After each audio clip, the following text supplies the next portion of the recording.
চলিলে যায় ধ্বংসৰ মাজেদি মই ৰূপান্তৰেৰে ৰূপ পাই নতুন সৃষ্টিৰ সৰিতা জ্বলাও জনতাৰ হৃদয়ত মোৰ শুনো আদেশ মই পিন্ধো বিশ্ববেশ নতুন সৃষ্টিৰে চাওঁ দৃষ্টিৰ ৰঙে ধন্যবাদ পিলিকা পিলিকা চক্ষিনী ছোৱালী এটা ক'লা এটা বগা নাঙৰ টিঙত ভূত কথা পাতে তাকোত তাকোত ভূত এটাই ক'লে টুট টুট টুট ইটো এমানাক জোকাৰি ক'লে ধুত ধুত নমস্কাৰ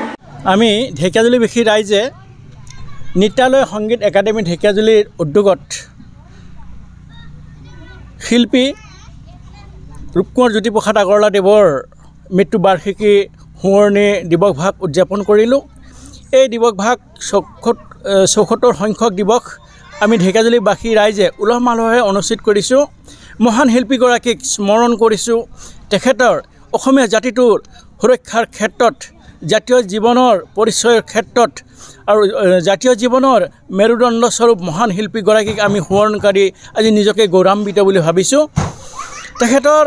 মহান সৃষ্টিৰাজিয়ে অসমীয়া জনজীৱনৰ যি পৰিচয় সেই পৰিচয় অটুট ৰাখিব বিশ্বৰ দৰবাৰত অসমীয়া জাতিটোক প্ৰতিষ্ঠা কৰিবলৈ এই মহান শিল্পীগৰাকীৰ প্ৰচেষ্টাক আমি সদায় শ্ৰদ্ধা সহকাৰে সোঁৱৰিছোঁ সেই মহান শিল্পী তুমি অমৰ হোৱা তোমাৰ সৃষ্টিৰাজিয়ে আমি অসমীয়া জাতিটো দুপত দুপে আগবঢ়াই যাওঁ ভাষা সংস্কৃতি